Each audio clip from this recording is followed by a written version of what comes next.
दुनिया भर में आज एआई की बात हो रही है और इसकी हाइप हर फील्ड में देखने को मिल रही है। हेल्थ केयर, एजुकेशन और इवन इंटरटेनमेंट तक एआई हर फील्ड को ट्रांसफॉर्म कर रहा है। लेकिन आर्टिफिशियल इंटेलिजेंट सिस्टम हो या डिजिटल डिवाइसेस हो या फिर इलेक्ट्रिक कार्स हो या इवन मिलिट्री इक्विपमेंट, इन सब में एक छोटी सी सिलिकॉन चिप का एक बहुत बड़ा रोल होता है। ये चिप्स हर एडवांस सिस्टम का एक तरह से ब्रेन होती है जिसके ऊपर ये पूरा सिस्टम चल रहा होता है। एआई की डिमांड ओपन एआई जैसे सक्सेसफुल स्टार्टअप के आने के बाद और ज्यादा इंक्रीज हो गई है। एआई के पावरफुल मॉडल्स जैसे चैट जीपीटी को रन करने के लिए thousands of advance silicon chips की जरूरत होती है। इसी वजह से कंपनीज जैसे TSMC और इनवीडिया स्मार्ट से स्मार्ट चिप्स बनाने की कोशिश कर रही हैं जो ज्यादा फास्ट और एनर्जी एफिशिएंट है। बट सरप्राइजिंगली इस टाइम वर्ल्ड को एक बड़े चैलेंज का सामना है, वो है इन सिलिकॉन चिप के शॉर्टेज का। ये शॉर्टेज इतनी सीरियस है कि सिर्फ स्मार्टफोन और कंप्यूटर्स ही नहीं बल्कि autonomous cars, drones, even military missiles की प्रोडक्शन भी स्लो हो रही है। बट मेन क्वेश्चन ये है कि चिप की शॉर्टेज स्टार्ट कैसे हुई और आज जो एक चिप वार चल रही है ये कैसे स्टार्ट हुई। उससे पहले हम देखते हैं कि सिलिकॉन चिप होती क्या है। 1950s के दौर में जब वर्ल्ड वॉर 2 के बाद कंप्यूटर्स का कमर्शियल यूज स्टार्ट हुआ, उस वक्त कंप्यूटर्स वैक्यूम ट्यूब्स पर बहुत ज्यादा डिपेंड करते थे। Vacuum tubes basically electrical signals को कंट्रोल करती थी, यानी ऑन ऑफ की सूरत में। बट इनका एक बड़ा ड्रॉबैक इनका साइज जो कि बहुत ज्यादा था और एनर्जी इनएफिशिएंसी का था। वैक्यूम ट्यूब्स को ऑपरेट करने के लिए बहुत ज्यादा एनर्जी रिक्वायर्ड होती थी जिससे बहुत ज्यादा हीट भी प्रोड्यूस होती थी और इन सिस्टम को फिर कूल डाउन करने के लिए फिर अगेन एनर्जी की जरूरत होती थी। इस प्रॉब्लम का सलूशन 1947 में बेल लैब्स के scientist Johan Bardeen, Walter Britain और विलियम शॉकले ने दिया जब उन्होंने ट्रांजिस्टर को इन्वेंट किया। ट्रांजिस्टर्स भी वही काम कर रहे थे जो बेसिकली वैक्यूम ट्यूब्स कर रही थी, यानी कि इलेक्ट्रिक सिग्नल्स को 0-1 की फॉर्म में कंट्रोल करना। बट ट्रांजिस्टर ज्यादा रिलायबल थे और एनर्जी की ज्यादा कंजप्शन भी रिक्वायर्ड नहीं थी और सबसे बड़ी चीज वैक्यूम ट्यूब की निस्बत इनका साइज बहुत कम था। बट ट्रांजिस्टर्स के आने के बाद भी एक बड़ा चैलेंज ये पैदा हुआ कि एक कंप्यूटर को चलाने के लिए हजारों की तादाद में ट्रांजिस्टर्स रिक्वायर्ड हैं, तो उनको मैनुअली कैसे कनेक्ट किया जाए एक दूसरे के साथ। अगेन इस प्रॉब्लम को सॉल्व करने के लिए 1958 में रॉबर्ट नोइस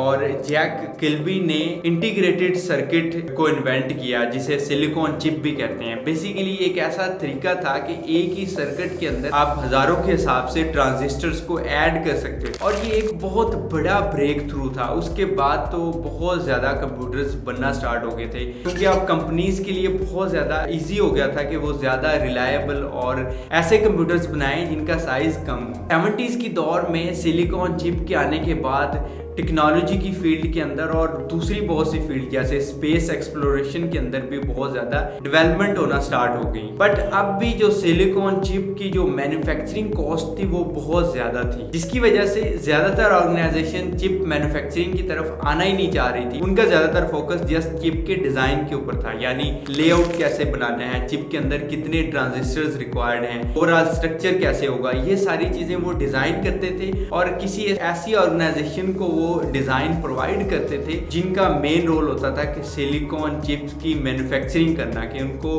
फैक्ट्री के अंदर बिलियंस के हिसाब से ट्रांजिस्टर्स को सिलिकॉन चिप के अंदर इनग्रेव या प्रिंट करना होता था, जिसके अंदर ताइवान का एक बड़ा रोल था। ताइवान ने बहुत ज्यादा इसके अंदर रिसर्च एंड डेवलपमेंट की थी स्टार्ट से ही। 70s के दौर में ही ताइवान ने अपने साइंटिस्ट और रिसर्चर्स को ट्रेन करना स्टार्ट कर दिया था जो कि इन ट्रांजिस्टर्स को और सिलिकॉन चिप्स को अच्छे तरीके से मैनेज कर सकें। 1987 में TSMC यानी ताइवान सेमीकंडक्टर मैन्युफैक्चरिंग कंपनी को एस्टैब्लिश किया गया और ये ताइवान के लिए एक बड़ा ब्रेक थ्रू साबित हुआ। आज आप देखते हैं कि TSMC दुनिया के अंदर सिलिकॉन चिप की इंडस्ट्री के अंदर एक बड़ी पावर है और यही वो ऑर्गेनाइजेशन हैं जहां से दुनिया भर की इंडस्ट्रीज की जितनी भी सिलिकॉन चिप्स बन रही हैं वो इसके ऊपर बहुत ज्यादा रिलाय करती हैं। ये एक ऐसी यूनिक कंपनी थी जो सिर्फ सिलिकॉन चिप की मैन्युफैक्चरिंग के ऊपर फोकस करती थी। इनको डिजाइन मिल जाता था बाकी ऑर्गेनाइजेशन की तरफ से और ये जस्ट इसकी मैन्युफैक्चरिंग के ऊपर फोकस करती थी। उस टाइम यूएस सिलिकॉन चिप की डिजाइनिंग के अंदर एक बड़ी पावर थी और आज भी यूएस का इन्फ्लुएंस बहुत ज्यादा है। इसी दौर में ताइवान ने अपने फैब्रिकेशन प्लांट्स लगाना शुरू कर दिए।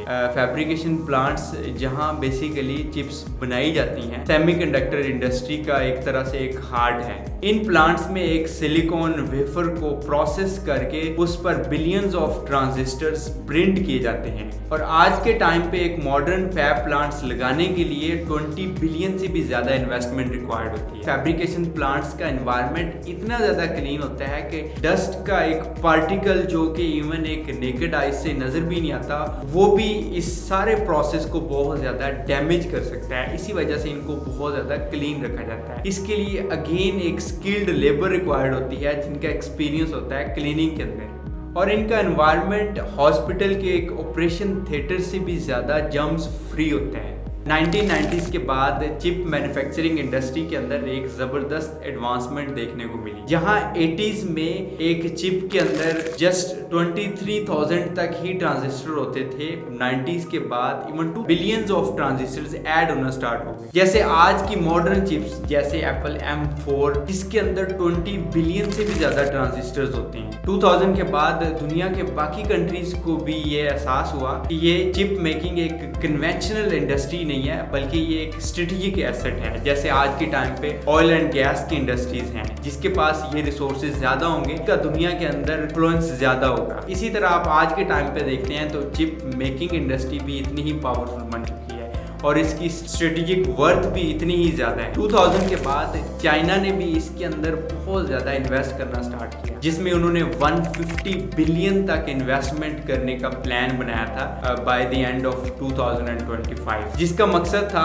2025 तक अपनी चिप डिमांड को 70% खुद से पूरा करना था। ये plan made in China 2025 initiative का हिस्सा था, जो सिर्फ चिप्स नहीं मल्टीपल एडवांस इंडस्ट्रीज में चाइना को ग्लोबल लीडर बनाने के लिए डिजाइन किया गया था। लेकिन एडवांस चिप मेकिंग टूल्स और टेक्नोलॉजीज के लिए चाइना आज भी यूएस और ताइवान और बाकी कंट्रीज के ऊपर बहुत ज्यादा डिपेंड करता है, और ये एक ऐसी फील्ड है जिसमें चाइना बहुत ज्यादा इंपोर्ट करता है। बाकी फील्ड के अंदर चाइना बहुत ज्यादा एक्सपोर्ट करता है, और आज दुनिया के अंदर चाइना सबसे ज्यादा सिलिकॉन चिप इंपोर्ट करने वाला कंट्री माना जाता है। यहाँ एक तरफ ताइवान इस रेस में बाकी दुनिया से बहुत ज्यादा आगे है, दूसरी तरफ चाइना 2022 के बाद से ओपनली इस बात का क्लेम कर रहा है कि ताइवान उसकी टेरिटरी का हिस्सा है। ये situation global chip supply chain के लिए एक बड़ा रिस्क है, क्योंकि ताइवान दुनिया के 90% एडवांस चिप्स बनाता है। इस रिस्क को समझते हुए यूएस ने 2022 में चिप्स एंड साइंस एक्ट पास किया, जिसमें 280 बिलियन का फंड एलोकेट किया गया। President Biden just signed a bill into law today boosting domestic semiconductor production and research in the United States.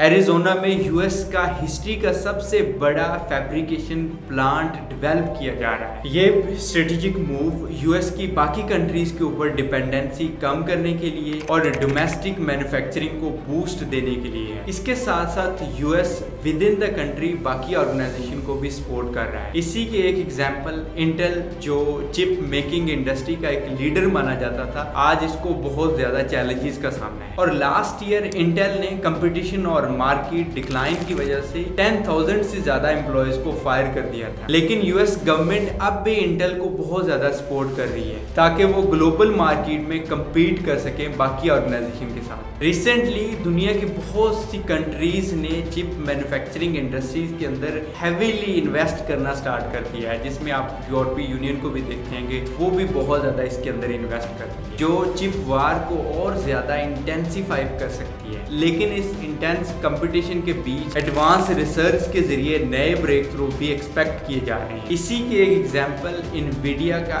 H100 CPU है, जो ट्रिलियन लेवल कैलकुलेशंस हैंडल कर सकते हैं, जो एआई और मशीन लर्निंग की फील्ड के अंदर एक गेम चेंजर साबित हो रहा है। आज के टाइम तक ताइवान बाकी दुनिया से चिप मैन्युफैक्चरिंग इंडस्ट्री के अंदर बहुत ज़्यादा आगे है और इनके fabrication plants up to date है, और बाकी दुनिया को इस तक पहुंचने के लिए शायद बहुत ज़्यादा टाइम वेट करना पड़ेगा।